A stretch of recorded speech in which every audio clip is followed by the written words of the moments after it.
relies primarily on covert means for expanding its sphere of influence. It is a system which has conscripted vast human and material resources into the building of a tightly knit, highly efficient machine that combines military, diplomatic, intelligence, economic, scientific, and political operations. Its preparations are concealed, not published. Its mistakes are buried, not headlined. Its dissenters are silenced, not praised. Billions of people just living out their lives, oblivious. Choice is an illusion created between those with power and those without. I drink your milkshake. I drink it up. Thank you, John Larson. I receive your kind words on behalf of all of our courageous members of the House of Representatives who want the best for the American people. And what we can do that is best for them in the next 24 hours is to pass affordable, accessible health care for all Americans. The best for all Americans is to have 32 million more people to have health insurance in our country. The best for... Piece of stinking filth. Shh, say it again, Shal. This is AJ of the InfoWars. Listen to the Shaliak. This is Alex Jones of InfoWars. Listen to Shaliak on the Cold Reality News and Report. This is the coolest thing I have ever seen. Well, hello there.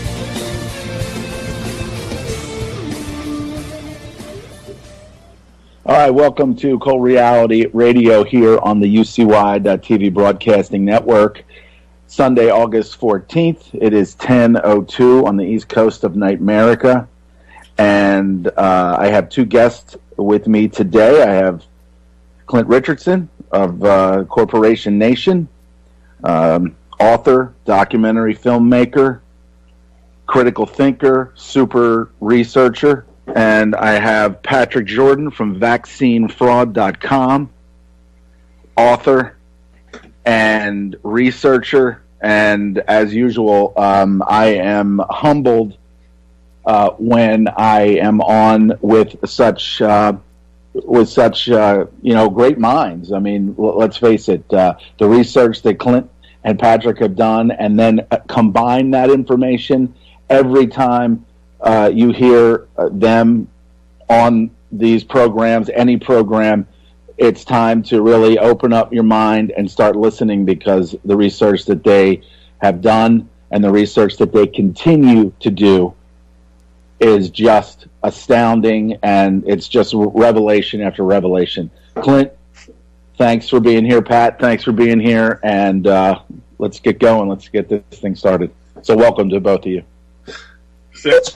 Thanks for not also calling us nutballs. No. As Morpheus said to Neo, the honor is mine. Really? That's where you're going to take that quote from? It was never said before, though. Yeah, right. So, So I called you during the middle of the week. I said, dude, we got to do a show. I just got off the phone with Patrick, and I've been sort of tossing this sort of theory, or anti-theory, if you will, around in my head. And today I want to challenge the notion of natural evolution, the notion of evolution, as Darwin put it, over a span of time, as if we come from apes, or as if. Well, I mean, there's an example, for instance, of the. Let's see if I can find it real quick. I got all kinds of pages open, of course, but there's an example of the evolutionary quote-unquote theory where it shows a hyena from millions and millions and millions of years ago evolving into a whale. Right? And people eat it up, right? They leave comments, oh, that's so neat. Wow, I like it. And so what I want to do today is I want to challenge the theory of natural evolution, and I want to actually go farther than just challenging it, but I want people to take notice of when natural evolution started to be pushed in history, which was in the, what was it, Patrick, the 1800s, mid-1800s. I'm still looking for my Darwin file. Yeah, I think that's about accurate. That was also the time where vaccination and other things started getting more popularized as a nice connection there. Right? And so you look at things like W.B. Clark, a doctor. He was actually from Indiana, and this was in Eustace Mullins' Murder by Injection, page 132. And he was quoting from the National Council for Medical Research in Virginia. And so here's what he says. And I want you to consider that when I was in Los Angeles and I was trying to discover, I was still a sound editor, working in Hollywood. And I had a friend that was going to, he was a resident at the UCLA Medical Center, and they were studying cancer. And so I said, I asked him straight up, I said, what is cancer? And he said, the best answer I could give you is that it's evolution. And I never really fully understood that answer in a way that I could have a discourse on it until I think now, after all this research that we have done. W.B. Clark, back in 1903, he said, cancer was practically unknown until compulsory vaccination with cowpox vaccine began to be introduced. I've had to deal with 2,000 cases of cancer, and I've never saw a case of cancer in an unvaccinated person. So here's a doctor way back, over 100 years ago, saying that since we started piercing the veil, started piercing the undiscovered country of our skin barrier and whatever else is there to prevent this evolution from happening, we're literally now stinging people, putting something through into their bodies, a direct violation of the natural laws, the laws of nature, which say these species cannot mix. If they mix, they will start getting mad cow disease and other forms of transmissible spongiform encephalopathy, which is what we're talking about with prion disease. If we inject the healthy proteins and other structures, DNA, RNA, genetic code, all that stuff that's getting so popular now, well, then that is all of a sudden look what happens. We get cancer. In other words, we start evolving. We're literally being rewritten. And so what I want to do today is talk about the theory of natural evolution compared to the notion of almost instant gratification. In other words, why is it that they're selling this ridiculous notion of natural evolution? And we'll talk about why it's ridiculous. So don't just think this is not a religious discussion. This is purely a scientific look at this. Why is it that the notion of evolution is being as something that happens over millions and millions of years, and that we came from apes, and that a hyena somehow morphed itself over millions of years into the biggest whale in the ocean? How is that? Why is that being sold to us? What is the purpose of that? And my theory, my personal, if I was a PhD, I'd be writing this out in long form. My theory is that the theory of evolution, so the meme for the show is going to be that the theory of evolution, as Darwin put it, is being sold to us so that unnatural evolution can take place.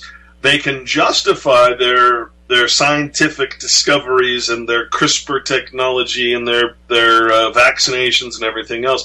The cancers and all these things are being pumped into us. We're literally being evolved. We're being changed on a molecular, on a DNA, RNA level, on a protein structure level, because we are being infected literally with scientific creations, with things that are designed literally to evolve us. And I can't stress how important this actually is. This is not something that's just, joking around here.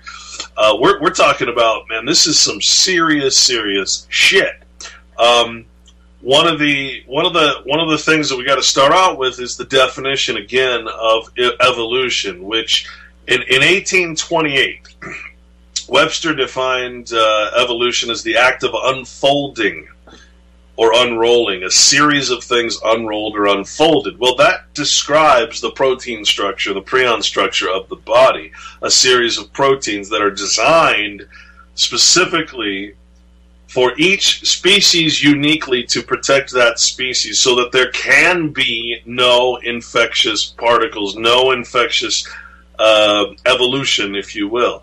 And the vaccination program has started introducing these foreign species, which is absolutely 100% a no-no in every, moral type of teaching. You never cross species, not even with plants, which we do on a regular basis. To evolve is to unfold, to curve, that kind of thing. And of course, a protein is, or a prion, is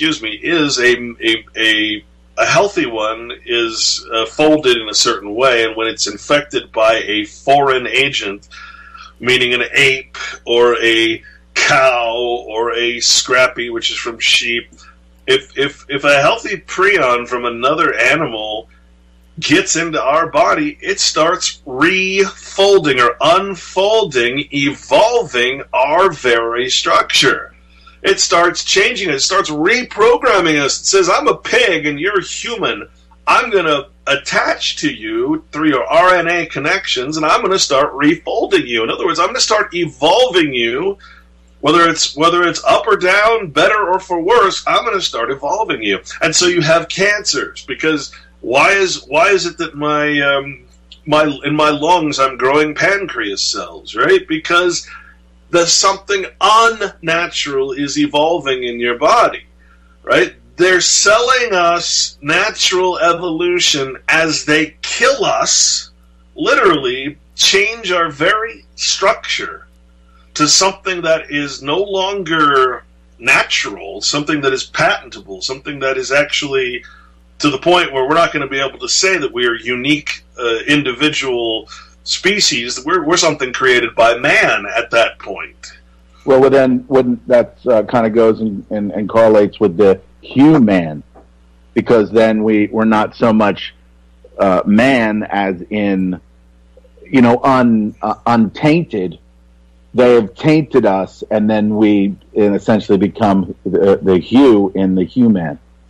Yeah, well, essentially, and you patent the hue part because it's your own creation, and you at that point the word man is just the shape or the form of man. It's not really talking about man anymore. If all of our genes, if 40% of our genes are already patented, I mean, for God's sake, imagine what it's going to be like when we're wearing our person in our genes instead of just carrying it around as a driver's license. When our identity is built into our genes, we no longer are ourselves.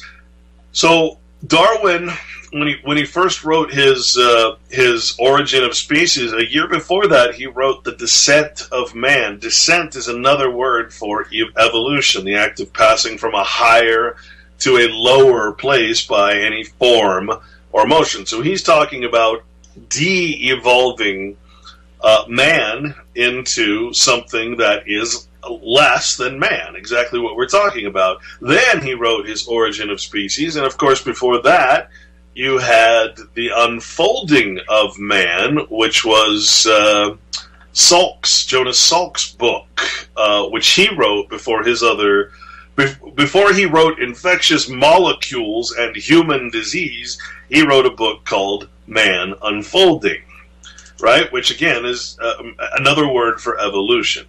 All right, this is Salk's the guy that makes the polio vaccine. So what happened with the polio vaccine?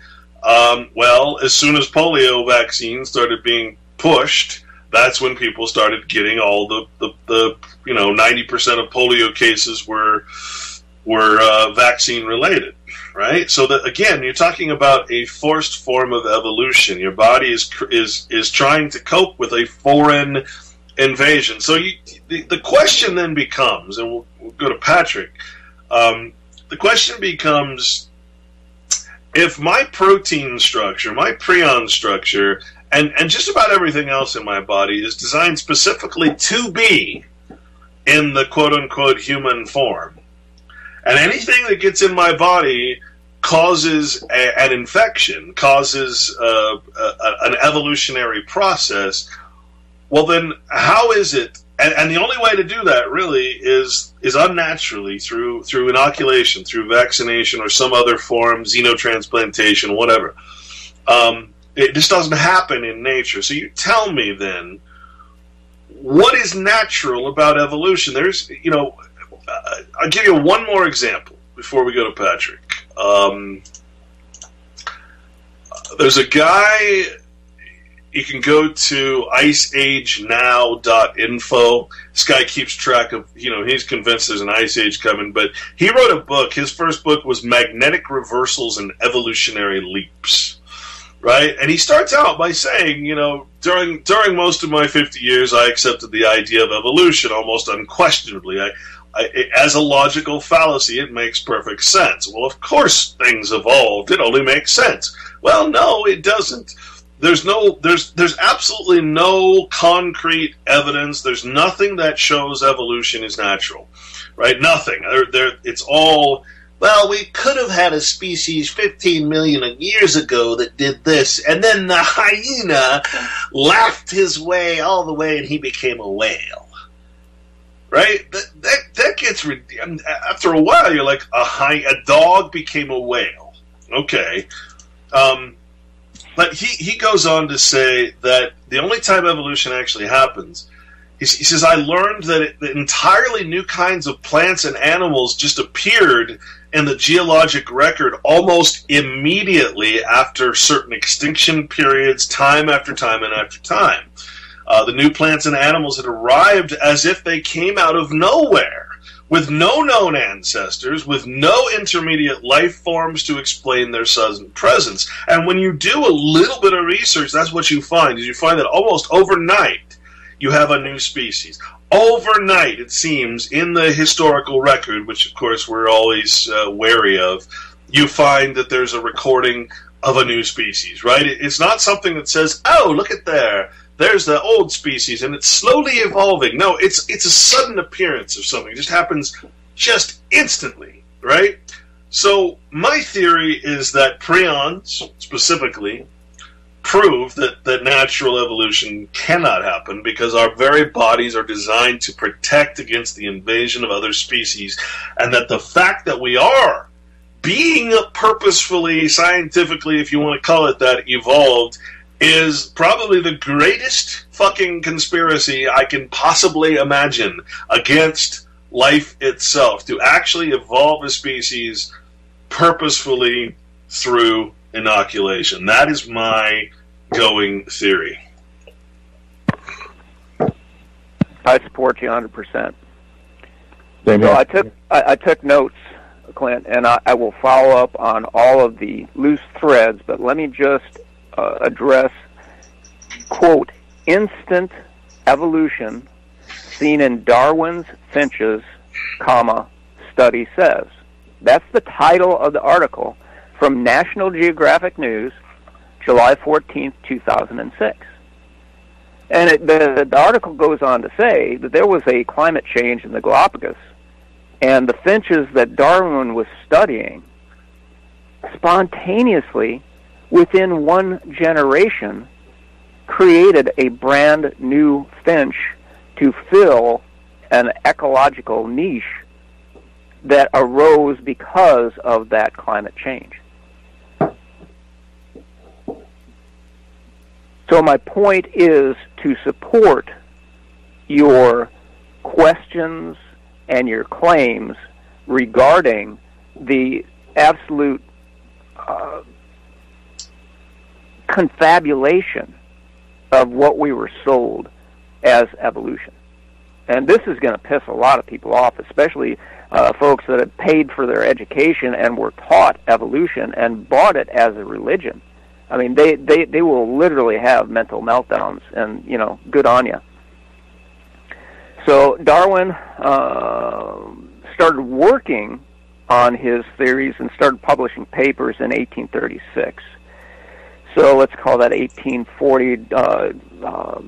Jenner started his stuff in 1790, so we're like 50 years into vaccination. And I use that as a gauge, because if they're going to say, okay, my work shows that this is the natural process, well, dude, if they've been fucking up nature for 50 years and you had no record of what happened before the fuck up, then you can't. I'm making a categorical statement. You can't call that natural. See, I adhere to the blood type diet because it's based on genetic science. There are major blood type variations, and the natural world interacts with those variations. But I'm not claiming that the blood type variations are natural, and I'm not claiming that the diet works because it's working in concert with nature, because Diodamo's father was a naturopath that started the initial theory on the blood type diet in the 1950s, which is exactly when you were saying these monsters, literal Yehudi monsters of Salk and Sabin, were shooting monkey shit retroviruses into the human genome. And I can produce you any number of scientists that will say, oh, 250 million years ago, these retroviruses incorporated themselves into our genome. Bull fucking shit, man. They were goddamn shot into us at least in 1790, if not for sure in the 1950s, and incorporated into our ever-evolving genome. Well, it is kind of like, to use sort of the movie sort of theme, you know, it is as if a monster has been unleashed.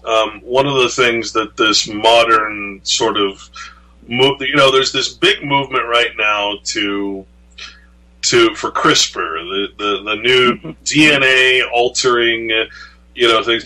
And one of the things that it actually is designed to either help or defeat is the production of phages or bacteriophages, right?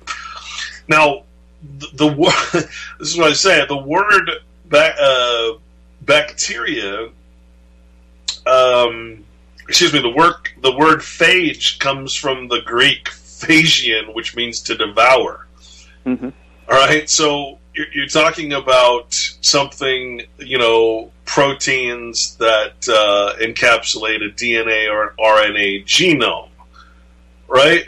And here you have this CRISPR technology that is designed to go in, and we'll talk about this, but it's designed to go in and literally, RNA is what programs DNA, and it's literally designed to either reprogram or to replace certain aspects of the DNA with whatever it is that they're replacing with. It's really scary stuff that they are playing with at this point. Like I said, we'll get into that a little more. But it does feel, Patrick, like the monster has been released, and the monster is not really anything but sort of this false knowledge of or artificial knowledge of the way, you know, the body works, or the way that the DNA works, looking at the DNA as a bunch of numbers printed on a page in a two-dimensional format, assigning numbers and letters to things without any consciousness or any substance or if you will, for lack of a better word, love of what it is that you're classifying. It's just furniture, right? It's furniture to be pulled apart and rebuilt in the way You know, it's that God complex of rebuilding life to your very own structure. But the problem is, you know, I'm looking at all these pictures of bacteriophages, and it looks like, I mean, the artist rendition, because they don't have a real picture that looks anything similar, the artist rendition looks like a freaking robot or a space lander, right? I mean, it's really... this stuff's really, really frightening, and I really want to remember that the theme of this show is that they are evolving us. Well, I mean, I know having a conversation with someone that one of the more intelligent people that I have come across technologically, and one of his comments was that he truly believed that when people get cancer, it's our way of evolving bad genetics and people, you know, out of the mix of things. Was the thought that was conveyed, and I just kind of, you know, I heard that, and I right away I thought, well, I think Clint and Patrick would definitely have something to say about that. I would say in that case, it would actually be the opposite. It would be those who are trying to hang on to their natural freaking lives, the way they're designed in the first place, are the ones that are going to have to go. That's why transhumanism is so dangerous, because in order to keep your transhumanist, to keep your parts like a robot, you're going to have to be serviced by government. You're going to have all kinds of drugs and shit put into you to stop that evolutionary process from taking over. You're going to have all these foreign parts, all these things that aren't supposed to be there, mixed into your design, reprogrammed. You're the one that should actually die. You're the one that nature says, this isn't right. You know, let's do everything we can to fix it, put you back to the normal harmony of nature, the normal design. Therefore, you're going to get all these cancers, and you're going to get all this disease, and you're going to get... But that's okay, because government is there, pharmaceutical companies, to create all the drugs that are going to keep you from morphing into a freaking whale. Yeah, I mean, I just, you know, and indeed, the infection is the mindset. The infection thinks it's the normal one. Right.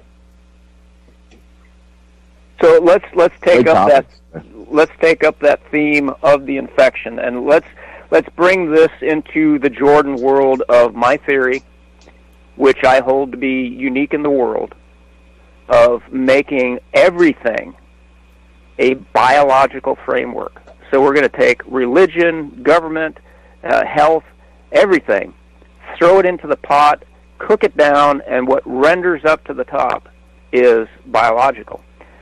Nature, 2003, February 28th. A bacteriophage encodes its own CRISPR-Cas adaptive response to evade host innate immunity. Now, if you understand what I said, because there's a lot of information coming fast, the bacteriophage, that's that, like, science fiction nanomachine, the virus that invades the bacteria. The bacteria is the thing that had the CRISPR to evade the virus. But what this Howard Hughes Medical Institute and Massachusetts General Hospital and Harvard Medical School document is saying is that the damn nanomachine is reprogramming itself to get past the bacteria defenses. So let me just read to you a short paragraph in the abstract. Bacteriophages or phages are the most abundant biological entities on Earth. Now, just hold on to your pantyhose. What did they just say? Because I didn't measure them. They just said that something that people probably never have even heard of till this broadcast outnumber by volume and weight every living life form on the surface of the freaking planet, and you didn't know it was there. Well, why didn't you know it was there? Because it is submicroscopic. You can only image them with an electron microscope, which is a magical viewing device which takes us into the realm of another dimension. It's an entity from another dimension. See how I'm taking science and demystifying all of this religious and mythical nonsense? It is a creature from another dimension, and it infects us, and it possesses us. It's all about the language and recodifying. Bacteriophages are the most abundant biological entities on Earth and are estimated to outnumber their bacterial prey, this is their language, by tenfold. Now, Clint, you are an iconoclast, and you are like destroying all of these foundational memes that we were given, like when in the movie The Island, they grew these clones in little sacks, to complete adulthood, and then educated them to age 16 or something. And they show this classroom where these fully grown adult clones are reading See Spot Run. And that's what they did to us. They gave us these memes, and one of the memes was that in a natural environment, let's just say the Serengeti, where you got the wildebeest and you got the lions, there is always, they tell us, a natural 1 to 10 predator to prey ratio, so that you can have 10 wildebeest to every 1 lion, and it will support that ecosystem. But what the hell did I just read? That the most abundant biological entities on Earth outnumber their prey by that factor of 10. That's opposite day, man. None of this stuff makes sense. Well, what makes you pause is what switch are we going to switch? What frequency are we going to lay out there that actually turns all those fuckers on? Yep. What's going to turn the great devourer, the phage population, on to where it says, okay, time to clean up the mess. The petri dish is overgrown. They're no longer natural beings around here. Let's eat it all up. Well, maybe just adding frequencies that are possibly good for the body. Maybe that, Clint and I had a conversation with Jimmy Holman, Pulse Technology. So, it's a good thing that we are moving in the direction of frequency-related things, because, as you said before, Clint, and you're saying today, what frequencies are going to turn, these the frequencies, the cyclical frequencies that turn the prion and make the prion attack a normal prion and misfold it. Hopefully there's a solution in that region. I'd like to think so. The problem, I think, with solutions is that, for the most part, the people who need the solution are kept from the technology that provides the solution on a mass scale. Right. Well, somehow this stuff is gonna. We've gotten some good information, I'm sure. I'm of the opinion, Shali, at this point. I know Patrick is certainly in agreement with me. I know a lot of people don't like to talk about it. Some people get off on talking only about it. But the fact is that we're at war. We've been at war for quite some time, and the only difference is that the military has now put on a white coat. Oh, nice. Has masqueraded as doctors and scientists and basically Dr. Frankenstein's, and no one's doing anything about it. Because, why? Because, it's the military. It's part of government. We're not supposed to do anything. The truth of the matter is, when you're at war, there is no law. All right? One of the greatest things that really kicked me in the ass was a book by a Jewish scholar, and it was called You Gentile. And it was a book. Basically, it was the Jews pretty much laughing at us and telling us why they always defeat us. Well, you don't take anything seriously. Everything you do is according to rules and sport. You grow up playing sports and you develop your entire moral philosophy on the rules of sport. You go sport hunting and sport fishing. You murder each other with sport. You join the military and you follow the rules of sport that we offer you. You basically are a bunch of players in our game.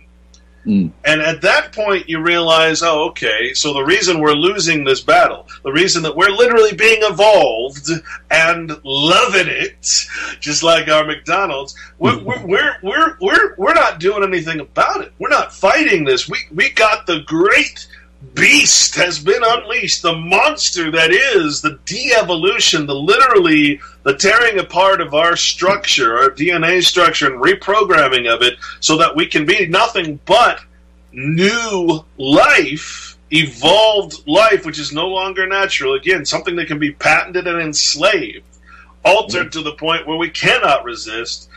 This is the only time we have left, this small area where all this shit is being introduced to us. All of this stuff is being put out. It is the great disclosure. This is what you call, in the Bible, the apocalypse. Apocalypse doesn't mean nuclear war. It doesn't. Apocalypse and the other word that's so scary, what is it? Shit. The last book of the Bible. Revelation. These words only have to do with knowledge. When you have an apocalypse, it means that knowledge is being put on you. Now, whether that's the unveiling, whether that's natural knowledge or whether that's the artificial intelligence that we're seeing taking over our very freaking structure of life, you're going through the apocalypse right now. You're going through evolution. Everything is being revealed to you. They have to reveal it to you, otherwise they can't force it upon you. And so you get all this information war, as they call it, coming at you full force now, because that's the only way it can take over, is to be apocalyptically, put in your face. We know what's happening, and if we don't actually step up, and I mean every man, woman, and child out there that gives a shit about nature and life and God and whatever, if we don't step up and do something now and stop these quote-unquote scientists, for God's sake, who thought it would be a war against the freaking nerds? Right. I mean, revenge of the nerds just took on a whole new meaning, right? We got to stop this. This is not right. It is not right on any level, and yet people are eating it up. Literally, it's what causes the mouthfeel and the good taste in yogurt, right? It's like they're programming us towards this final, artificial life. They're controlling what we taste. I mean, it's incredible, and we're not doing a damn thing about it. People with their childlike mindset, we've been given just enough to keep us just sedentary, and the entrainment through the entertainment, to the point where they don't believe that a really true evil exists. And if there is, the television will tell us, and they are telling us. It's Islamic, it's the Islamic mentality. It's this, it's that, it's I talk to people, you talk to people, Patrick communicates with people about all this information. It's just that, the childlike, they've really totally kept us, and they continue to try to keep us in this infantile mentality, and it works. Disease. Oh, you don't want to die of meningitis, so you drive down the road and you look over at the pharmacy and it says, oh, we've got the meningitis vaccine. And I'm like, oh, go get it and you'll get fucking meningitis. Well, so Patrick, let's really, the real point, and I just don't think this has gotten into people's heads again. There are no rules in wartime. There is no law. There is only necessity. And when you are an emerging life form, artificial intelligence, whatever you want to call it, that's war. You're trying to take over the very life structure. You're trying to change and alter everything. There are no rules. There are no law. There is no law, is what I'm trying to tell people. We believe that we live in a system of order, etc., order out of chaos, right? But biologically, the only thing that really matters is where we're at war. And at that point, whatever the law is, the man-made legal law, it's going to be freaking programmed into us. We're not going to need to know it. It's going to be a natural instinct at that point. If we lose the biological war, which we are losing in a major way, we're losing species every day, then we are screwed, right? There is no law. So this is my take on it, Clint. If you are just an innocent hiker wearing shorts and walking through, let's just say, the woods, and you brush up against a black widow spider nest, that black widow spider isn't going to say, oh, that's a cute little blonde girl, and she's just out for a nature hike, and she accidentally disturbed my web. I think I'll let her pass. No, that damn spider is going to bite her stank ass, and she's going to have some serious tissue damage, if not get, like, systemically injured. There are no innocent hikers.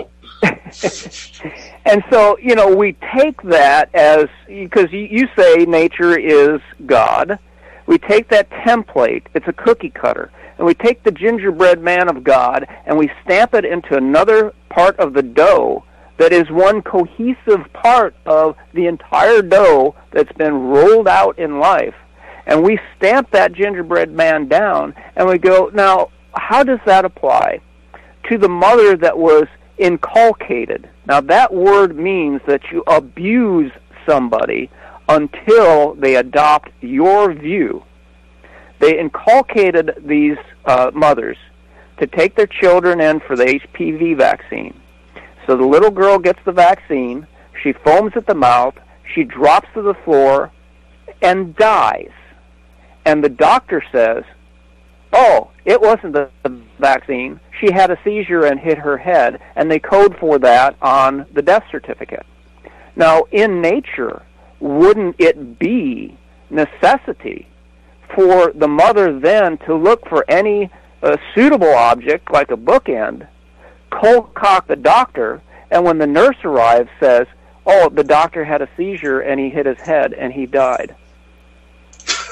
It's epidemic. It's epidemic. So let me tell you what evolution is, because this paper that I was reading from, let me give you the title again. It's from Nature, 2013. A bacteriophage encodes its own CRISPR-Cas adaptive response to evade host innate immunity. So the Jordan theory is that evil is a biological viral entity that infects all levels of life forms to make them toxigenic to other species and can cause self-destruction. Isn't that the definition of evil?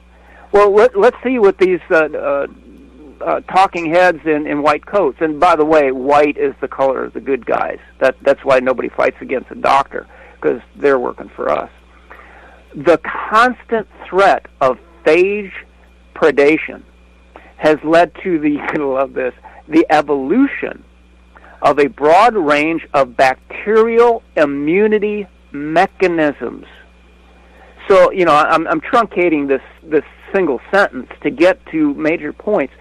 Our response to evil is an immune response. What they are characterizing as evolution, and this is your big idea, Clint. You and I work as a team. You came up with the meme. You explained it to me because I didn't get it at first.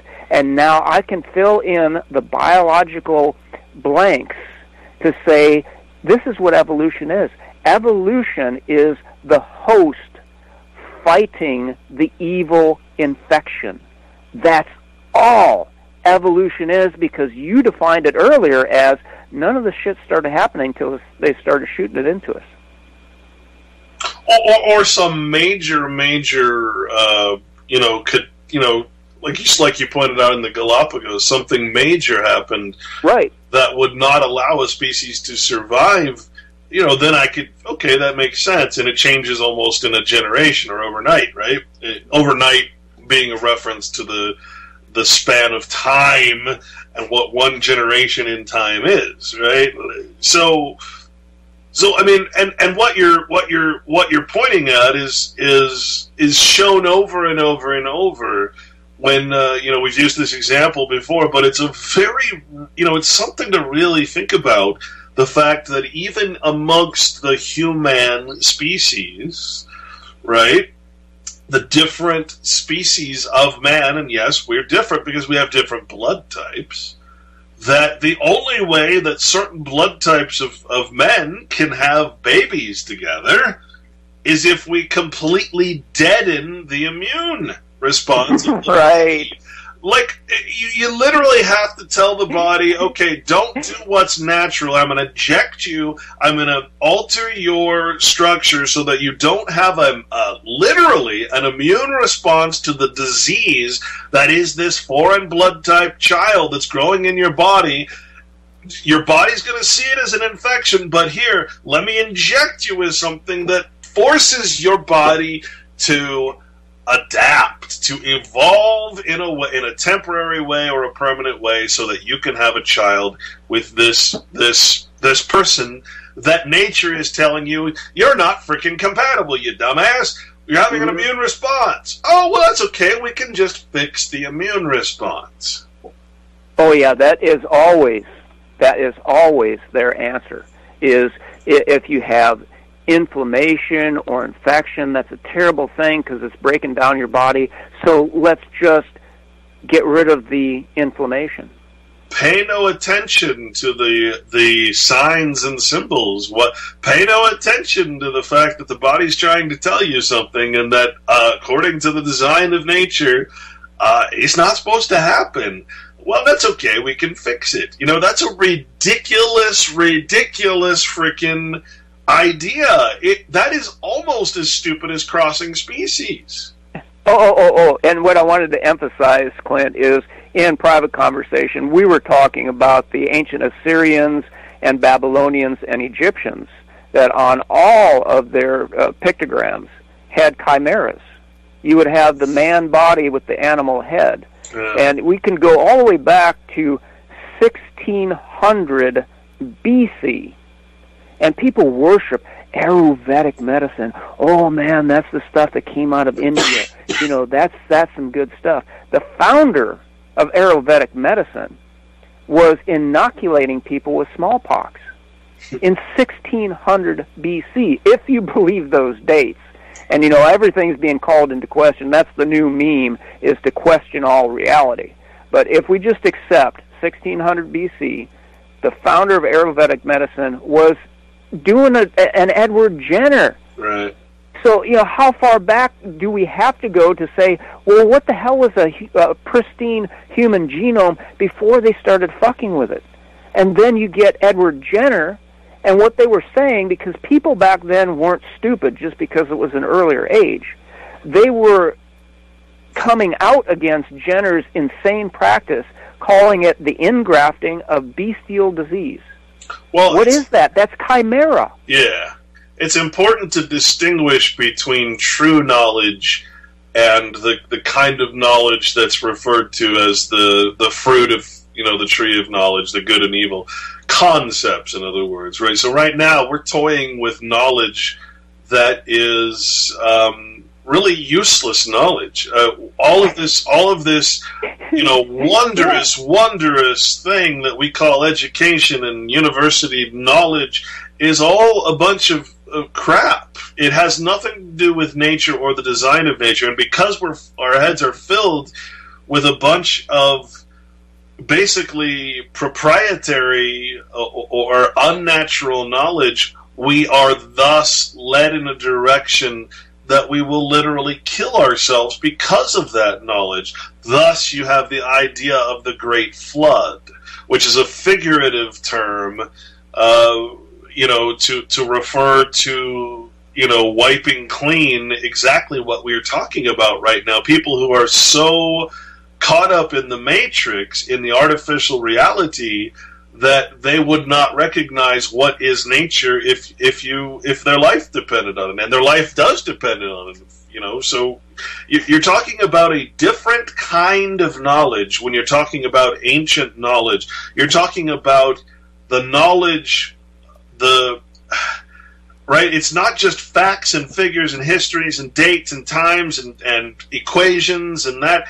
What we're talking about when we're talking about ancient knowledge is so far removed from anything that we contemplate today, because our heads are so full of unnecessary fruit of the tree. We're such fools compared to what they were back then.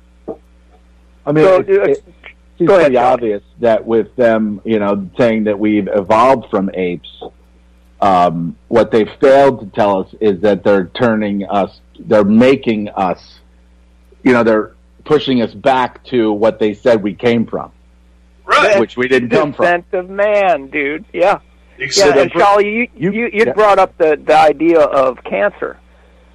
Mm-hmm. And, like I had brought up the topic of chimera. A chimera is where you have two distinct DNAs within the same host. And it could be human DNA. You could actually have the DNA of two different parents with two different presentations of DNA in one in your pancreas and one in your skin. And when they do like a paternity test, they'll say, "Oh, you're not the parent of your own child," because they're looking at only one part of the chimera. Well, in 1956, Julian Huxley had a theory of what cancer was. And then Peter Duesberg, the guy that wrote the book on AIDS, in 2011, just restated what Huxley said, that cancer is a parasitic life form asserting itself against the host. That's where the chimera is trying to, come out. It's like a demon trying to take over the husk. It's almost like I don't want to say it. I don't believe in any of this shit that they're putting out, the holographic universe and all that crap. But it sounds very much almost like an other dimensional life form trying to take over. Or the notion of the unlimited worlds, right? If you think of that, if you don't think of that as a literal concept and instead a possible, well, what are the possibilities of what man can be, altered into? Well, then, you have you have cells that are trying to grow because they think the world is one of these parallel universes where humans look like cows. Right, or more like apes, or whatever. So you've got the possibility of these parallel universes, if you will. That in that way, I can see it as almost like a foreign entity or a foreign life form that shouldn't be in this realm, in this frequency, in this particular design, but. Hey, if you just add some scientific equations, you can literally, and we are, creating a brand new frequency, a brand new world with new life forms that look, oddly enough, like the old ones, but have things growing out of them that, for all intents and purposes, and by the design of this world, should not be growing. Thus, you've integrated sort of a science fiction-y notion of an alternative world or universe into this one. Even though it's all figurative, just like the flood was not a big water wave, right? It's all figurative, but it kind of, you start understanding where these theories are coming from. Okay, everybody needs to go to ABC News, Medical Mysteries, and look up Tree Man. What happens when you get the HPV virus in your body is it is latent. It is a latent retrovirus that just sits there until the immune system goes offline. And then you turn into a literal, and I mean no respect to Day. That's the guy that they feature in Micronesia or wherever he is from, Malaysia. In no respect to him, but the demon comes out. So all these little girls and now little boys that got the HPV vaccine have literally a demon in waiting in their cell. And when the immune system gets turned off, then it will express itself, and he literally looked like he had vegetative growth. He had been completely transformed from a human being, the outward manifestation of a hominid, to something absolutely undescribable. And that's why I say you got to go. ABC News, Medical Mysteries, Tree Man. You got to see it for yourself. And after you see it, if you still get an HPV vaccine, then you deserve to die. You deserve to be a tree. So please allow me to finish this single sentence that encapsulates this entire show. The constant threat of phage predation has led to the evolution of a broad range of bacterial immunity mechanisms, which in turn result in the evolution of diverse phage immune evasion strategies, leading to a dynamic co-evolutionary arms race. So the thing that I call evil, this nanomachine virus that has infected and is trying to take over the entire biosphere, because it is the most dominant life form on the planet, if you call it life. Most dominant, they call it a biological entity. It then creates this attrition where it infects us, and we evolve, if you will, to try to push it out. And then it evolves to try to take us over again. And it's just the little kids with the baseball bat in the parking lot trying to get their hands highest on the bat to see who wins. Dude, I'm sorry, but I've got to clarify something, because you just created one of those cascades in my head. Damn you! Do you said phage? What was the term? You're avoiding the phages?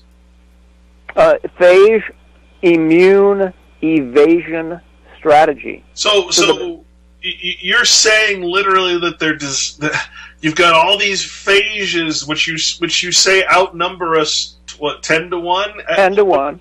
Right. So literally the devourer of things that would be considered, like for instance, white blood cells would be go attack, and then what is it that comes and eats the white blood cells? The cholesterol, right? So you're saying that they're designing the only way that they can evolve us is to figure out how to avoid the devourers, the phages.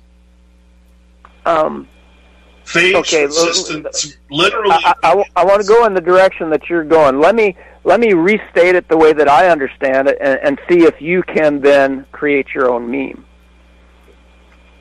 Bacteria exist. Because they exist, they want to just do their thing. But these damn phages want to infect the bacteria. So the CRISPR, and that stands for clustered, regularly interspaced, short palindromic repeats, is that CRISPR gene cassette is part of the bacteria's defense mechanism to keep the damn viruses from getting in and evolving the bacteria. The bacteria don't want to evolve. They just want to sit on the beach and drink pina coladas. That's all they want to do. And in fact, right now, people need to understand this, Clint. And I've said this since 2008. We are right now covered with tetanus. Covered in it. But we're not dead. Why? Because the bacteriophage that makes tetanus toxigenic has not either infected or activated that Clostridia organism to make it poisonous to us. So what was the problem? Was the problem ever Clostridia tetani? No, we're covered in it. The problem was the damn phage. So the phage pissed off the Clostridia, and it threw down its pina colada, and it broke it as glass on the beach, and the next person that walks by gets bloody feet, and it picks a fight with anybody else around it, including the nice little, the pretty little island girl, and all hell breaks loose. Why? Because that damn phage. So this is the evolution, but the bacteria has a response to it. It's the CRISPR cassette, which is a restriction enzyme cut and paste deletion program to get the stank bacteriophage out of its genome. But Patrick, if you could make this into a reality television show where these things are like all this drama is taking place, people would be on board in a week or two. I'm writing down YouTube. The pina colada, the whole thing. The bacteria is like, yeah, that bitch, she came along and she just told me what to do, like she's some boss or something. I'm gonna go refill my coffee. I'll be right back. Okay. So what the problem is the virus, and the virus tries to evolve the bacteria, and the bacteria says, "Oh no, you didn't," and it fights back. But in fighting back, this is the weird part. This nano machine, biological entity, goes, "Oh, it's trying to get the upper hand on that baseball bat. I think I'll change." And then the virus, quote unquote, evolves. Dude, and keeps trying to do what it was doing before. And so keeps trying to do. So we have to formulate, not like, okay, can we do a CRISPR response to the phage invasion? Well, we can, but that's in warfare. That's called attrition. Well known in World War I, where you dug a trench, they dug a trench. Every once in a while, you'd pop up and take a shot at them. They might kill one of yours, you might kill one of them, but there was no advances. It was just everybody popping up at random trying to take a pot shot at somebody else. Mm-hmm. There was no ground gained. But what we have to do now, in light of this understanding, is how do we keep the alien out of the airlock in the first place? And Clint was always about the Rh negative factor of certain people's blood, because there were no protein antigens on this blood, and it was harder for certain cells of certain people to be invaded by outside forces because they couldn't get a hold on the cell surface. Thus, 85% of the world's population being more susceptible. There you go, baby. Because there are people that are immune to AIDS. Now, let's understand this from my biological framework, which is that cookie cutter. We're just going to take gingerbread man and get a new piece of dough and stick it in, because it's the same damn format. The AIDS virus, the HIV virus, supposedly, because, you know, all facts are now called into question, it invades the white blood cell. What is the white blood cell? That's your immune system. That's the thing that's supposed to be fighting all comers. Mm-hmm. So the virus now attacks your own troops, and it gets inside there and it replicates. But there are certain people with, I think it's called the Delta 6, Delta 9, Delta something, what the hell ever. Look up Secrets of the Dead. It's an episode that had to do with the plague and anthrax. And what they found is that people that could resist the bubonic plague had a coding for this, and they called it a gene mutation. Wouldn't they just? You know, it's a gene mutation that allowed their white blood cells not to be invaded by either Yersinia pestis or HIV. So it can't get purchased on the cell surface, therefore it can't infect, therefore it can't replicate. That's where we need to focus our attention.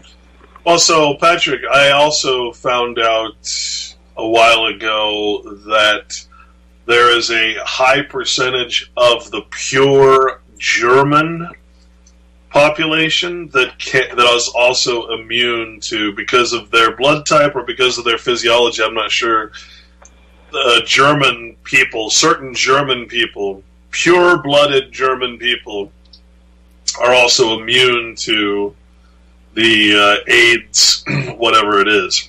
Okay.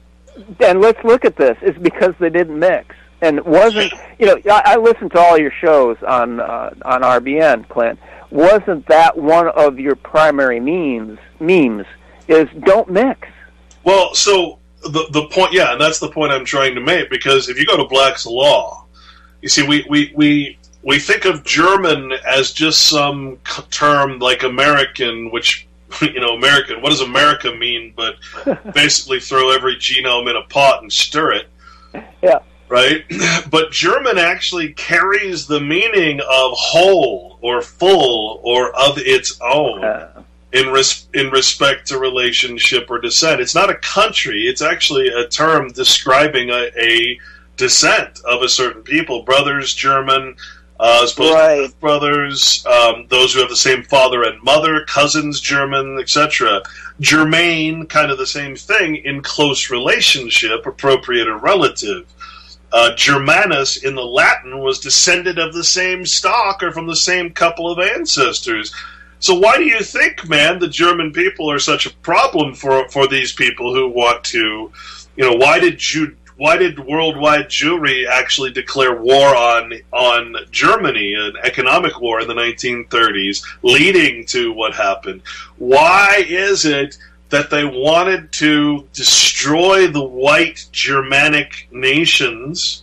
And that's not just Germany, that's France, that's everywhere else. Why are they flooding these countries with so many people? Why is the Jewish leader of France, the president or prime minister of France, coming out and nationally stating that if the people of France, the Germain people of France, those white, specific people of a bloodline, don't start mixing, that they're going to force people to start intermarrying with different races?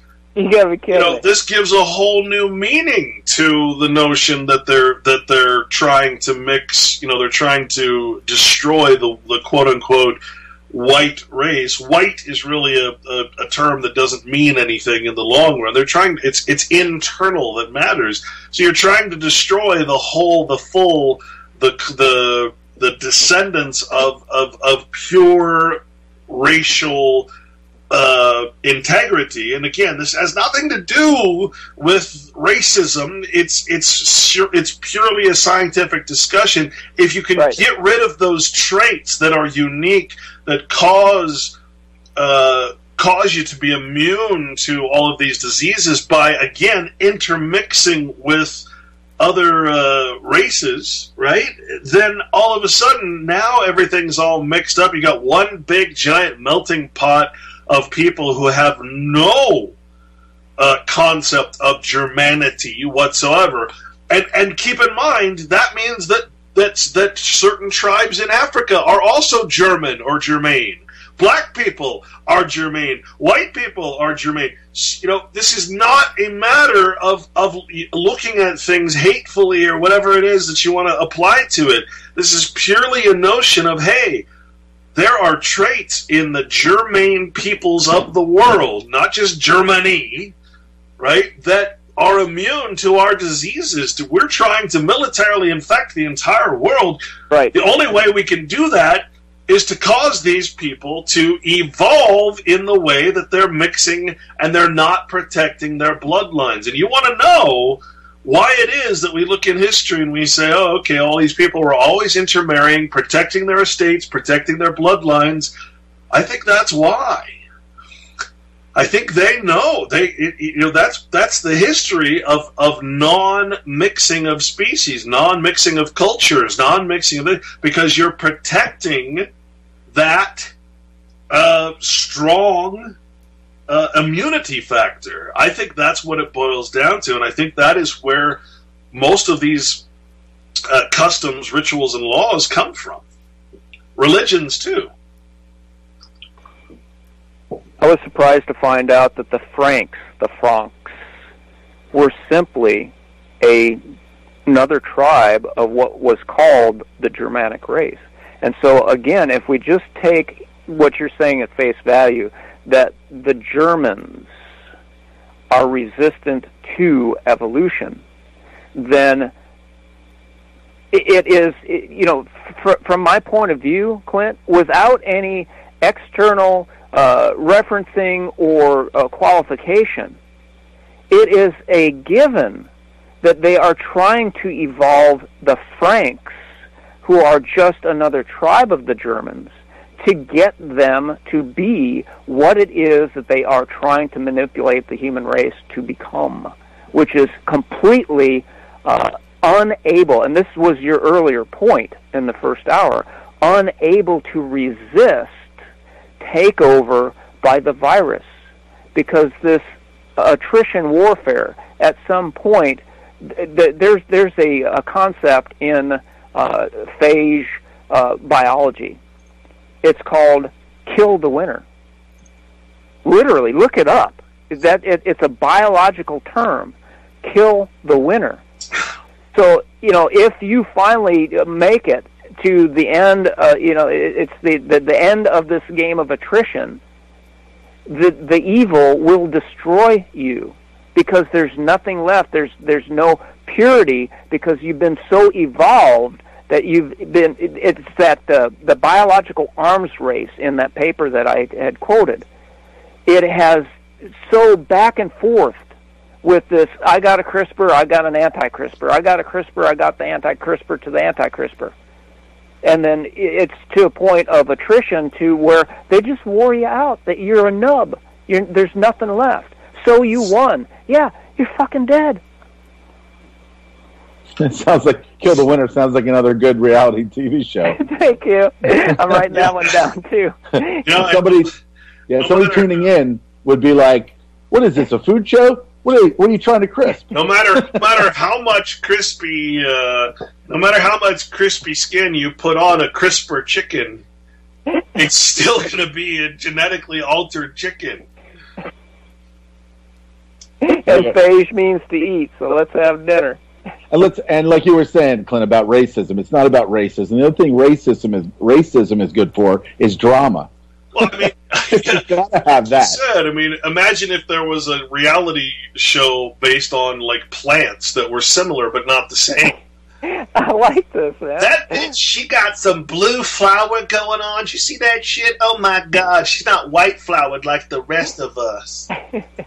She thinks she's all that. Oh my God. I'm gonna smack her down with one of my I don't even know where the pedals. I'm gonna pedal that bitch down. I'm gonna stick my stamen in her ass. Yeah, there's so many ways. Hearing and doing what we're doing today. There's so many different ways that some of this information can get out there, and like I think you even said it before, Clint. Making a cartoon. Making some form of cartoon that brings the reality of some of these things to the forefront, and maybe just T-shirts or something like that just really makes people think to the point where they see it enough and they're like, well, I gotta know what that means. Patrick, what's our shirt gonna say? Because Patrick and I are kind of this. We still are very passionate about this. But I mean, ultimately, if Patrick and I were to wear T-shirts that were honest about our opinions or our dispositions, they basically say you're all fucked. And then that would be you're a racist against every form of life. I'm a racist. Guilty. Okay, let me give you some. Go ahead. Go ahead, Pat. Okay, because I do, Clint and I live references. So I have the references. But at a certain point, though, the information is exactly what you were preaching, many years ago, Clint, is that there are things that are self-evident. If they are forcing people to intermix, it's self-evident that they have an agenda that is counter to the preservation of that life form. So here's a paper. Virus host coevolution. Killing the winner and the Red Queen. Now, anybody that knows Alice in Wonderland, there is Through the Looking Glass, and in that book, there is what's called the Red Queen's race. So the Red Queen, the Queen of Hearts, was a character in the book, and she would sponsor a race where everybody had to run as fast as they possibly could because the earth was spinning beneath them. And you were running your heart out just to stay in one place. You weren't going freaking anywhere. And that was the gist of the Red Queen's race, is you made no... Okay, and we got to open up this line of thought, either in this show or somewhere else. You guys can be the arbiters of that. There is no moving forward. And let me just give you the teaser on that. When I was putting together my last two books, Prion Agenda and Continuum, I got a cold chill right now, gentlemen. I got this cold chill because when I was looking into the Bacula virus, that's Baculo, Baculo virus. It is a virus that infects insects. It is a vector that they use to make vaccines. They were sequencing the genes of the Baculo virus and found out that there were genes, literal DNA sequences, that created behavior. And one of them was climbing, moving forward. And Clint, you and I, and Shali knows well, that one of our favorite parasites is the cordyceps. When this fungus infects an ant, it makes the ant climb to a high stem, which it typically does not do. It bites down on the stem, and a mushroom comes out of its head to rain new spores down on its fellows below. That is genetically driven behavior. And when I saw that in the Baculo virus, I realized that these things, these nanomachines, these bacteriophages, and then, taking it to cordyceps. Cordyceps is a fungus. Mm-hmm. It didn't matter then what the organism was. There were genes that could tell you, move forward, clamp your jaws. Wow. We're being puppeteered. So the fungus in and of itself, and we joke about this all the time. I at work I talk about nanotech, or and then when I said that, even in just joking, now it's like everything. I'll get like, hey, are there nanites in there, Shali?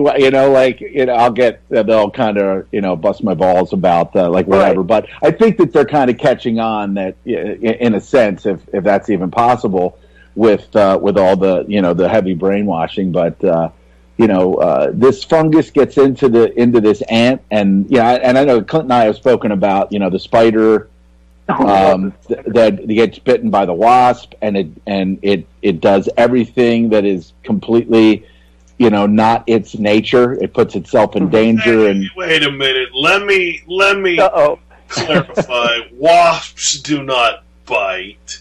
They sting, right. Just like a freaking nurse. There you go. The sting and the bite, right. And so. So yeah, it seems as if the programming is in there. It's like we think about computer programs, and we think about the ones and the zeros in computer code that makes the program do what it does when you double click on the icon. But most don't even think about this biological programming that is very obviously taking place by this Baculo. Shali, isn't that what I said? I can take everything. This is the art of continuum, another concept that I pioneered. I can take continuum and take that gingerbread man and stick it onto code, because code is code. It doesn't matter if it is binary code as a program. It doesn't matter if it is plus or minus voltage in a electronic switch.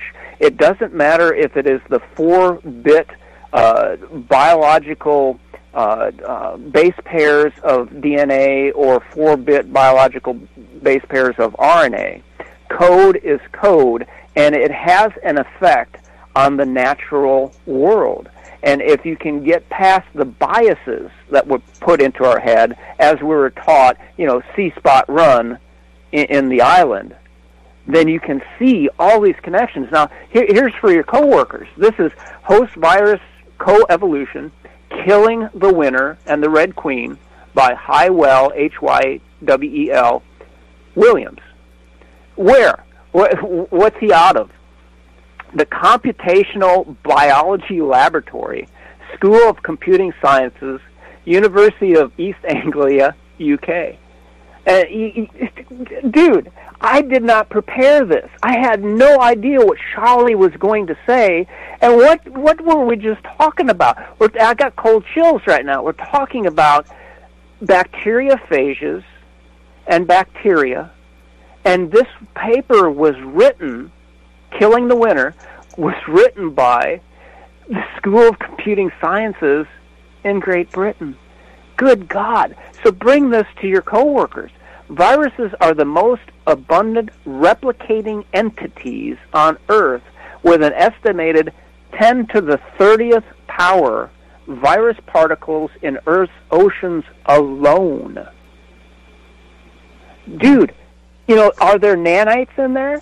Dude. That's whistling in the goddamn graveyard. Of course there are fucking nanites in there, and they probably made you ask the question. Yeah, when people think about nanites, they think about these little mechanical robots. That's kind of what, I think that there was a movie back maybe in the 80s or 90s. I think Thomas Selleck was in it. Gene Simmons was in it. Simmons was the bad guy. And I think Selleck was this cop, and they were trying to hunt down Gene Simmons and his long tongue and spitting blood. And they would release these like mechanical insects that would and then they would inject you they would walk up, and I think they would inject you with acid. So I think when we think of nanotech or nanites, we think of mechanical or maybe even transistor, transistor chip type stuff. Totally remember that movie. You remember that one? Well, I can't remember what it was called though.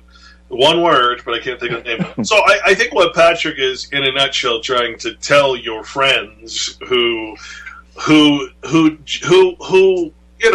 like all of us, pretend that we have a free will and have all this arrogant sort of, I can do this and I can do that, and somehow my life has gone this direction, and I eat these foods, and I drink these liquids, and I do these drugs, right?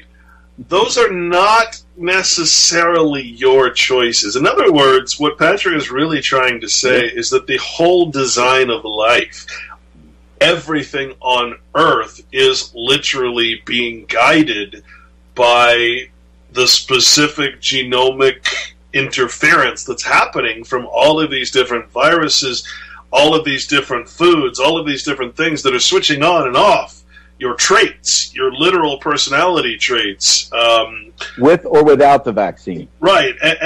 And so you got to understand, I guess, when we're talking about the design, if you will, of the harmonic frequency of life on Earth, what sustains the very structure of our eternity, if you will, you're talking about a biome, a genomic biome that is covering the Earth. You can call it viruses, you can call it bacteria, you can call it whatever the hell you want to, but what you shouldn't be ignorant about is the fact that all of that stuff affects you too. It is what programs you from birth. The reason that you have an immunity when you're born is because you travel through your mother's placenta, and you get the immunity. You get the immunity from drinking your mother's milk, and as you grow, I almost said evolve. As you grow, you start taking on all these different bugs, all these different viruses. A virus is not necessarily a bad thing if it's something that you're supposed to have, which is why we get back to the notion of vaccination and putting these things that aren't supposed to be in your body. What Patrick and I found was that vaccines do work. It's just not the way they say they work. What they cause is a minor response in the immune system to where you don't actually express the symptoms of the disease. You're still getting the disease, but you're not necessarily expressing. So if I get the measles or the mumps or I'm not expressing the disease as my body. In other words, my body is not being. It's being halted from expressing its proper functionality, and thus not doing what it's supposed to do. Right. Right. But ultimately, it's not fighting it, it's just suppressing the reaction to it. Exactly. And so all of that biome, all of that infection, if you want to call it that, which actually equates to our life, equates to our personality, equates to our health, that infection, right? Because that infection is not being allowed to respond in the way that nature intended, the design is intended to, the vaccine is causing us to not express that functionality, the reason that we have all that bacteria and shit in our guts and in our appendix and that kind of thing. The fact that we're not expressing that and that those things aren't released into our body to fight the infection which causes the symptoms being actually the good part about the disease. If the vaccine is preventing the symptoms, the expression of the disease, the rashes and all that, well, then the very functionality and the very purpose of those things that are in your body that you would think, ew, gross, or just take for granted is not taking place, which means that their poop or their expression, their frequency, their programming is not getting into your body. Therefore, your body's genomic structure is not being altered in the way that it's naturally supposed to, because disease is natural. It's supposed to happen. We're supposed to express the symptoms. Therefore, we become immune to so many other different diseases because we're activating that process of quote-unquote infection by all these life forms in our body that are designed to prevent the disease in the first place. You come along, you vaccinate against that, well then all of a sudden now you had the disease, you still have the disease in you, but you didn't express the symptoms to fight the disease, and therefore you have a 2,000% more higher chance of getting certain cancers. Oh, well, you didn't express the chickenpox correctly or the mumps or the measles correctly because you got vaccinated. Well, now you have a 5,000% higher chance of getting this sexually transmitted disease, this disease, and this disease, because you're not letting your body interact with nature, the design of nature, the infection that is the entire genome of the Earth, the biosphere of the Earth. You see what I'm trying to get at? Sure. We're being ignorant that we're the top species on Earth, and yet you take away just a few of those microscopic infections of bacteria, we're dead. We can't live without it. There has to be something that is, that's really kind of holding it together. I mean, our immune systems are doing something incredible. Obviously, I'm listening to Patrick, when these things happen, when we have a fever or a kid has a fever and they say, oh, let's give the child Tylenol, let's bring that fever down, that unleashes, like several other unnatural, or I don't even know if you could say unnatural, but unneeded processes as far as, prions and different things like that. And I'm trying. It's trying to keep us according to our perfection of design. That's what the immune system does. It says, okay, that's a foreign particle, an infectious particle, and if I allow that particle to connect with some other part of this body, it's going to alter it. It's going to evolve it and try to reprogram it. That's what all viruses do.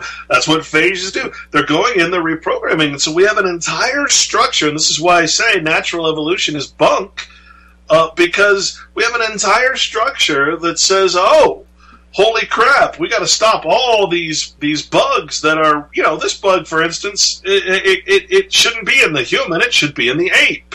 Therefore, let's attack it and get it out of here. That shows you that we don't have the capacity of that kind of evolution. Now, take that in a different direction, and you say, well, okay, something has changed. Like your body's going like, holy crap, everything's changed, the air has changed. This person is in a new environment. Absolutely, I better start working on this body to make it to the point where it's going to be more acceptable to this environment. The problem is most of the time that ends up in cancer. Like serum sickness. Yeah. Basically anything that is abnormal, that's put into the blood, it just taints the blood, causes causes an imbalance in the serum and the whole process, which is that's where that's where your preanal infection comes from. But I mean, technically, and I say this with all sincerity, this is the purpose of the natural law that's set out in the Bible, is to prevent us from fucking with the design of God, which is nature. If you look at everything in the respect that you are a part of nature, you're a small, intricate little piece of a much larger life form, if you will, a much larger presence. Well, then that's what you should be protecting. That's why they call it the natural law, because you're respecting the design. You're not trying to overcome the design. You're not trying to improve on the design, which is perfection, which is timeless. You're actually worshiping it as God. All this stuff we're talking about the design of life itself, the harmony, the resonance, the frequency, the biome. That is what I am calling God. If you're not worshiping God, what the hell are you worshiping? The only thing you can worship is what is opposed to nature or God. That's all religion is. Religion, in its purest form, is simply to follow the natural law religiously. Just like you drink coffee religiously every day, or you watch your fucking reruns of Friends religiously every night. You're supposed to be following the natural law religiously. You're not supposed to join a fucking club that calls itself a religion. Has nothing to do with the natural law. You're supposed to be following the law, and part of that is the utter and utmost respect of the design, the laws of nature. The laws of nature are how things work. Now, it's the bastardization of the creation. Right. We have a scientific community that is specifically being brainwashed in the university system to grow up believing that they are their own creators, that they can do anything they want. If they just put their minds to it, they can break every law of nature, which can only result in, as we were talking about earlier, the Great Flood. At some point, nature's going to, snap back into place, and we're not going to be able to survive in the natural order, God, which is to say, figuratively, that God's gonna fucking fling us off this earth. But we're doing it to ourselves. You can't ever blame God, right? You can't blame nature for your interference with it. But I'll tell you who you can blame. Each and every person listening to this show can blame themselves, because you're sitting on your ass not doing anything about it. Yeah. You're allowing hell to literally take over this place. Clint, I need to get you on track with a thing that we talked about offline. I'm looking for the reference right now. That Darwin was probably a pothead? I like that one. We should just start calling him Douchewin. Because he was a douche. And this is from my book. My book is called "Timeline: A Brief History of Hell." But in 1876, Charles Darwin's theory of cross and self-fertilization hybrid vigor in the kingdom of plants. And see, what I did with my book Timeline is I put in everything I thought was significant within a particular date range. Hey, Pat, can you repeat that, what you just read? I will. Okay, I'm sorry. I will in 1 second. The reason I just put things in there is whether or not I understand them in context. I feel that they have significance and importance, and even if it's not me, somebody will read this book and remember, oh, that was 1876. Well, in another date, there's another seemingly unrelated entry that dovetails exactly into this. And they will then make the pattern. They'll make the connection. Well, I wrote Timeline probably in like 2010. So we're 6 years into a book that I stuffed things in it, like putting it into a suitcase and having a fat lady sit on it so you could clamp it. I just put stuff into this book.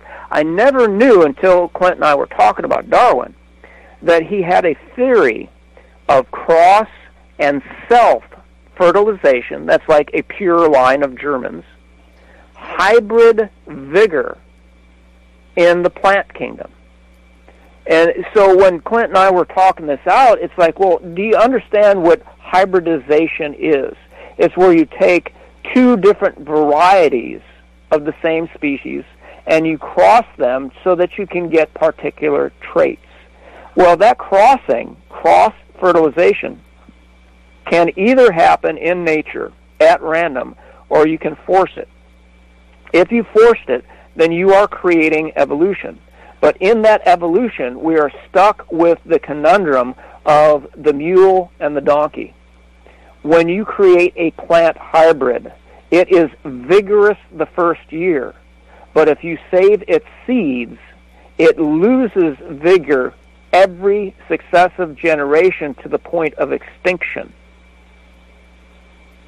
So think of a donkey, a mule, right? A cross between a donkey and a horse. Or think of a certain, like, orchid, maybe, that someone created by hybridization of those two species. Or think of, even think of the let's take a better example. Let's take the genetically modified frickin' tomatoes and everything else that they're giving us, right? How do they select which ones they're going to take the seeds from or whatever? They notice that, well, when I cross these species, or genetically altered them, it's, it wants to go in the direction of its design, its seed, right? Its source. It's whatever you want to call that, right? So, but then there's a certain amount, a very small amount of fruit or vegetable that comes from the seed or the genetical alteration that is exactly what you want. And so you pick those that you want, the pink tomato, and you pick the pink tomato, and you only propagate the pink tomato, and you throw everything else out, and you keep doing that. But what happens then when you stop doing that? Right? It can't survive. Your pink tomato, your perfect pink tomato, the one that you want, is still going to produce fruit that is as similar to its original as possible, because that's its natural design. But it has that little inkling, that little infection in there that says, well, yes, but gosh, I like pink. And so it dresses itself up like a drag queen. Right? And you pick that reality show, propagating the drag queen. You get a fucking whole nation of drag queens, which is what we're seeing now. Okay, so one of my biggest questions, and things that I've thought many, many times ever since I realized that we've been manipulated on a mass scale, is all of these diseases, children born, mongoloid, right. A lot of these things that happen to children at very, very young ages, whether it be, I guess that kind of makes sense, the leukemias and things like that, but things like mongoloid, things that aren't necessarily diseases, but just man that is, not a complete something that, kind of like, I guess, children being born retarded, things like that. Is this part of a manipulation, or is this something that without the manipulation of vaccine and the so-called vaccine theory, would we have would children be born retarded, mongoloid today? And that's just one example, because there's many other things. So think of it this way, man, and I'll let Patrick answer that. What trait are they trying to get rid of in the germane people? Whether you're black or white or Chinese or whatever, what trait are you actually trying to get rid of if you're a globalist and you want everybody the same and you want them to be your slave race? Well, you want to get rid of that notion of togetherness, that notion that they come from the same fucking parents or the same blood or the same race. They have a pride. You have to get rid of that. You have to interbreed that out. And so, yeah, they're going to tell you that if why is it that the royal families have been interbreeding for generation after generation, and yet they're still really ruling the world and they're not mongoloids? Yeah, they have their own set of diseases, which they pass on as traits, but they're still fucking ruling the world and killing you if you get out of line, aren't they? So you tell me what it is about them that they can reproduce and marry and intermarry and never cross species with us common folk, and why it is that we always have to go back to the notion of the Kentucky model, which is complete crap if you go to Kentucky. But, the notion that you're going to have all these, mongoloids in their Kentucky limousine, which is a big truck with a couple of lawn chairs in the back. Right? I mean, I'm like, you got to think that that's a large part of that is propaganda. Sure. Right? Yeah. Go ahead, Patrick. See, in the background, and I finally did it. I finally found my CRISPR files. Okay, so, I put this out to the world. It's called Rapid Trait Development System, RTDS, in plants. And folks, since Clint and I were talking like a half hour before the show, we're nearly done, so it's almost 2.5 hours that in the background I've been looking for these damn files in my database. My database is like a quarter of a terabyte. So it took me a while because I didn't know the phrase RTDS, Rapid Trait Development System in plants. And it uses CRISPR, for God's sakes. Gene repair oligonucleotides, GRONs. They rename shit. That's why I came up with the phrases Babylonian name change and same pig, different lipstick. So if anybody wants my references, write to me. I'll send them to you, either as the actual documents if they're small enough because I'm on dial-up. Imagine that, a guy with a brain the size of a planet and I'm struggling with dial-up. Or I will send you the keywords, or you can just, transcribe it from what I said on the show. Look up Rapid Trait Development System. And you'll get introduced into the evolution using CRISPR of the unnatural manipulation of the biosphere that's being repackaged and resold as evolution, which, as Clint expertly outlined, is a bunch of total shit. So to answer what Shali had brought up about Down syndrome, mongoloidism, let's do what Clint specializes in. Let's just look at the word mongoloid. Because, they changed it. They went from mongoloidism to Down syndrome. Well, why would you do that? Because the same pig, different lipstick, you got to hide that pig. If everybody said, oh, that pig has red lipstick, then you would trace it back and say, well, wait a minute, they're calling it mongoloidism because why? Because they look like Mongols, which was a European no, I'm sorry, an Asiatic kind of Attila the Hun, kind of like Chinese, but not. It's all hidden in the annals of history, just what a Mongoloid was genetically. But it's showing up in kids across the world of like complete diverse parentage. So you're left with two choices. The dialectic is either this. Either those Mongoloid genes occurred naturally. They evolved naturally in all human beings, and all human beings actually were, Attila the Hun, or they were fucking shot into you. And if they were shot into you, then what was the trigger? Like Shali says, if the world is covered, completely covered in a plaque, in a biofilm of bacteriophages, then what is that trigger that turns them against all life forms?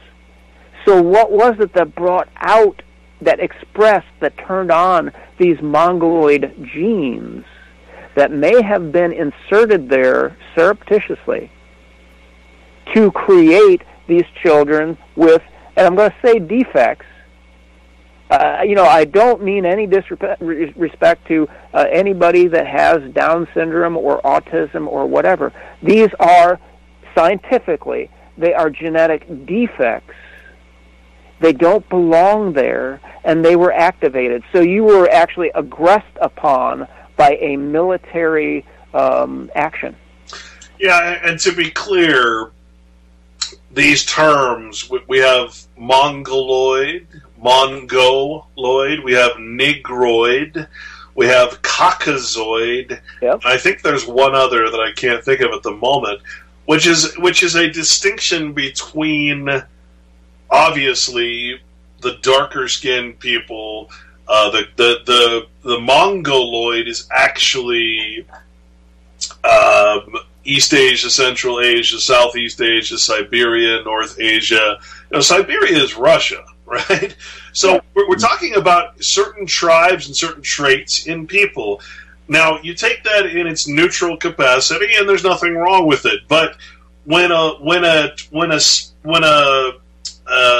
genus of men that are primarily Caucasoid come across someone that looks completely different, has completely different traits than them, and they label them as a Mongoloid, right? And then that somehow gets into the slang of the English language, which is, of course, the language of illiteracy, as we remember. Then all of a sudden you start calling white people who are purely and obviously Caucasoid, you start calling people that are deformed as Mongoloid, which then gets into the hatred and the right? So that's the American way. That's the idiocracy of the people who think they're superior and use words that define a certain class and nothing else, right? Genetic traits of people, and they start using them in negative ways. See, I've always had a problem with forms, government forms, where it says identify yourself. Are you white, Caucasian? And when I realized what the Caucasus was, it was a focal point, because there's gold deposits there, and the Yahudim are always like a magnet to a pole. They are drawn to these wealth deposits. So the Caucasus, supposedly, these are the urban and sometimes scientific legends, were focal points for like a blonde hair, blue-eyed race of Yahudim that set up there. And I don't have blonde hair, and I don't have blue eyes, so why in the fucking world would I check Caucasian on a goddamn government form? Right. Why would you check anything on a government form? There's my man. That's the real question. Maybe it's just so stupid as to check anything on a form, because they're all fictional identities. Exactly.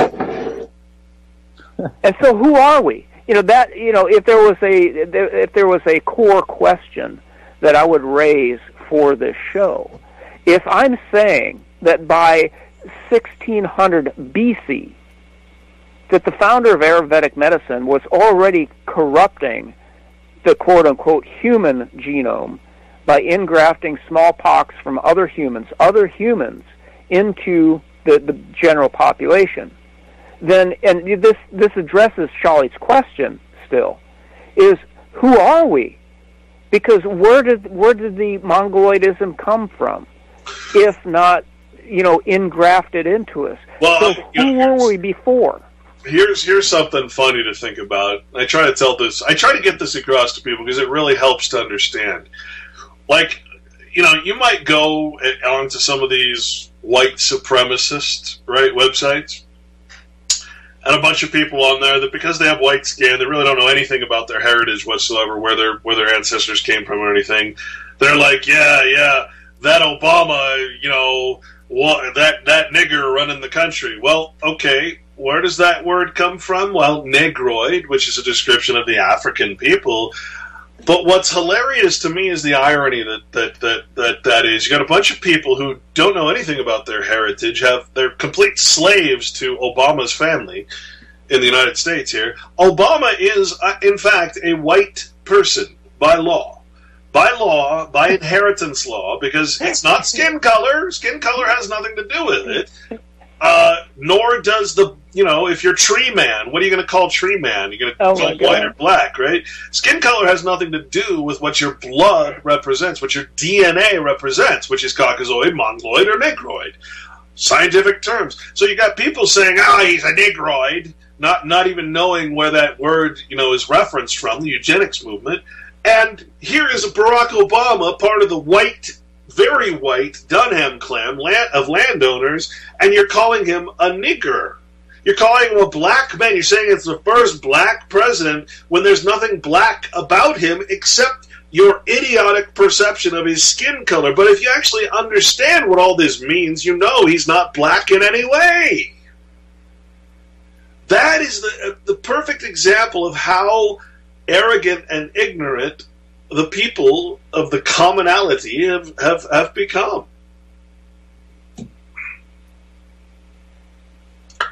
He's not Negroid. He's Caucasoid. And plus, he owns you! Plus, a lot of those white supremacist sites are all ADL driven, too, so... Oh, well, the KKK was same, had the same purpose originally. So let's talk about our origins. The beautiful chart that I saw in a doctor's office when I was just a tender mind as a child was this exquisite, line of a creature on all fours that slowly became a hominid shape, and went from like a monkey to a man. And supposedly we share, and this addresses your concern about prion cross-selectivity. If we share 98% of our genome, then why isn't the chimpanzee wearing a suit and tie and working for Walmart? If we share 98% of our genome with the chimpanzee, why don't prions cross over, as you say, between these genera or orders? Because it's not species. People use the word species in the wrong context. We're talking very large divisions, maybe even class. The class of hominids is then broken down into like man and simians. The real question is why don't I have the desire to fling poo? I do. Oh, there you go. But that's not genetic. You just want to throw it. Thank you. It's a choice. I want to pick and eat your bugs. Then, I take it even farther because, that's 98%. And that was the meme given to us, that we have this slow chain, this change, this long chain of evolution over millions of years to go from a hairy creature on all fours to something that walked upright. But see, I had to confront mortality when I was in a cave in Missouri, and I saw the bottom of what are called stromatolites. These are fossils of cyanobacteria pods, because this cave at one time in Missouri was part of an inland sea. And so the stromatolites became fossilized. The inland sea disappeared. It became a cave, and we were in the cave looking up at the bottom end of these fossils. And I got to thinking, well, what is death? If not like from one transition of something to something else, and it had continuity to it. And then I had to think about the cyanobacteria, supposedly one of the first life forms, single-celled life forms on the planet, that took what is poisonous to us and put off another poison, oxygen. Oxygen is a poison gas emitted by plants that we happen to utilize. So the thing that actually created our atmosphere, according to science, and I'm qualifying all this. I don't know this. This is what I was taught. The cyanobacteria have not changed in 250 million years. And if evolution was what they claimed it to be, why isn't cyanobacteria in a hominid shape talking to me, greeting me at Walmart? Well, yeah, and so to end this out, and that's an excellent way of saying it, what's the difference? So are you telling me that the people and greeters of Walmart, they came from the bacteria of the ocean? The cover of The Scientist magazine this month, the August 2016 The Scientist, which is the-scientist.com, shows human evolution, and it has a picture of a man infused with an ape. So his right side is an ape, and his left side is a man, which, for all intents and purposes, looks really idiotic when you understand that this is just a propaganda machine, in my opinion, to sell natural evolution alongside with real evolution, which is being caused by man against the very structure of our own nature. What's funny is then they are very adamant that CRISPR technology is not GMO. It's absolutely not GMO. But then it says, CRISPR, no cutting required, combining a modified CRISPR-9 enzyme with an unrelated one derived from the immune system of the sea lamprey, a fish, a sea life.